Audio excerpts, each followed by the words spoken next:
So we wanted to do a nice one-on-one just to get a little intimate about, you know, your background in Bitcoin. Specifically, what got you into Bitcoin? How did you become, you know, essentially a developer and a professional? What was your process? You spoke about that tonight. Yeah, so I guess there's two questions there: how I got interested in Bitcoin, and then how I moved into development. Yep. So how I got into Bitcoin was I just kept hearing about it. So I heard about Bitcoin for the first time in 2010, actually by my mother of all people, and she had read this article. I guess it was a Slashdot article that would have been around the right time. And she's like, Peter, have you heard about this new currency called Bitcoin? And she's like, and apparently we can buy some if we mail this money off to so and so. And she wanted to buy like $100 worth, and she wanted me to help her. And I'm like, Mom, that's stupid. Like, it's probably just total crap technology. It's some ripoff. I didn't even read the article. And looking back, like, that would have been like $100 million right now. Right. Yeah, so I kind of kicked myself for that. But anyways, I would slowly hear more and more about Bitcoin, but I kept, not taking it seriously. I would, eventually see those pictures of those coins, and I'm like, this is just play money.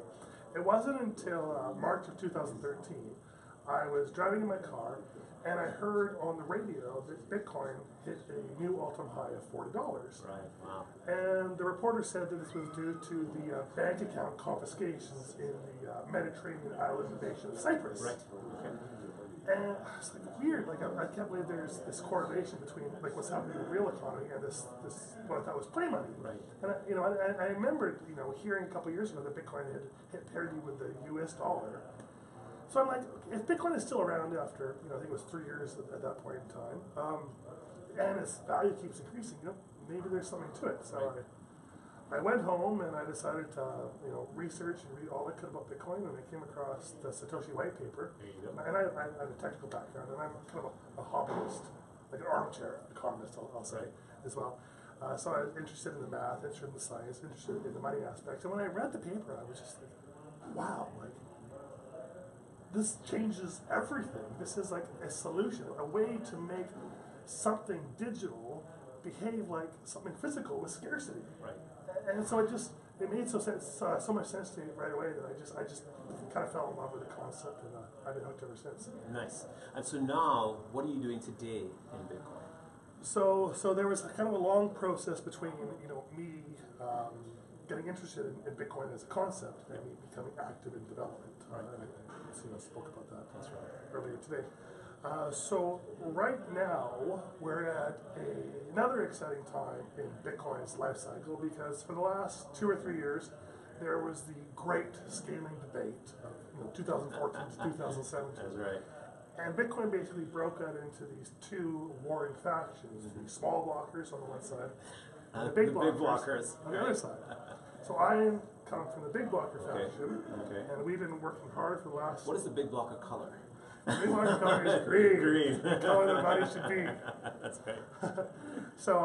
So the war kind of came to an end in August 1st of 2017, where the blockchain split into two chains: the BTC chain and the BCH chain.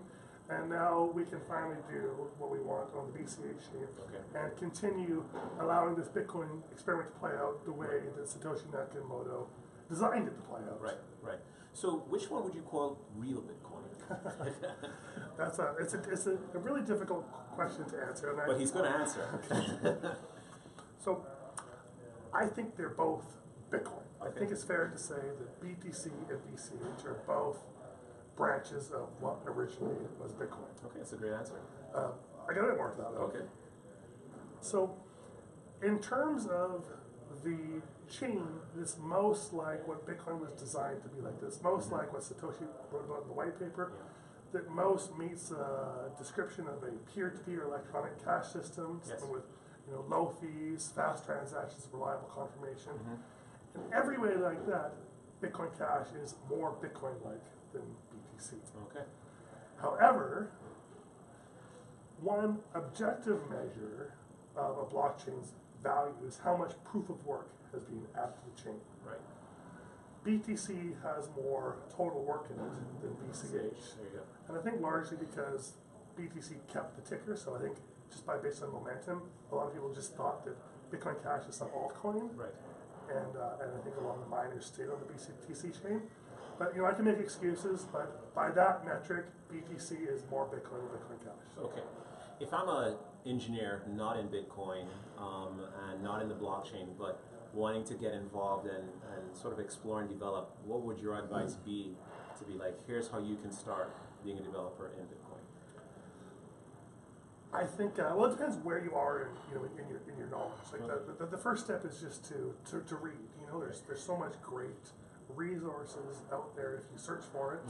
Look for work by Satoshi Nakamoto, who obviously got the solar experiment started. Gavin Andreessen, Greg Maxwell, Mike Hearn, just to name a couple of Some names. small blockers in there. Yeah, there's some small blockers, but they made some valuable technical contribution as well. And then once you've read enough, then start getting your hands dirty and start making stuff. Right. So, in order to take your understanding to that next level, you really need to get your hands dirty and start playing with the protocol at the software and the hardware level. Then I think you want to, be like publishing quality content that you can share with the community. Sure. And that's important for receiving that critical feedback that will help you grow as a developer. Yep. It very importantly, it allows you to network with new people that will give you new ideas or maybe job opportunities or introduce you to cool new exciting projects you didn't think about. And it helps you sort of build your brand as a developer, your own personal brand. And it sounds kind of weird saying that, like if you come from the regular side of tech, because a lot of stuff happens in companies. You don't really have to worry about your brand and the bigger context of the whole Twitter sphere or something. Right. But Bitcoin, so much development and politics happens in the public sphere that I think it's of value to developers to build some sort of a brand for themselves in social media. And they can stand on that. All right, so final question. 10 years, it's now 2028. Mm-hmm. What does the Bitcoin world look like from your view? I don't know. Honestly, I don't know. Right. I'll say what I hope happens. Okay. What I hope happens is that the Bitcoin experiment proves to be successful.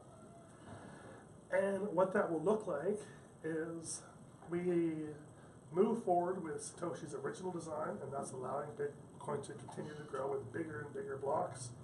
Users can verify their own transactions, be their own banks, and send payments to any other user in the world. So we're still satisfying the original design goals of Bitcoin using SPV technology that already exists. So SPV is simplified payment verification. Okay. Satoshi wrote about it in the Bitcoin white paper. Bread Wallet, available for iOS, is an example of an SPV wallet. So I see that technology becoming ubiquitous if Bitcoin takes off, and everyone will have Bitcoin wallets on their phones. Right. And it'll be a Bitcoin universe. Got it. And which chain will have had the most work at that point? Bitcoin Cash, of course. All right. And people will just call it Bitcoin at that point. People will just call it Bitcoin. Yes. Thank you so very much, Peter. Thanks. All right, have a pleasure having you with us. Thank you. All right. Woo! We're good. Awesome. All righty. I put the, just unplug you.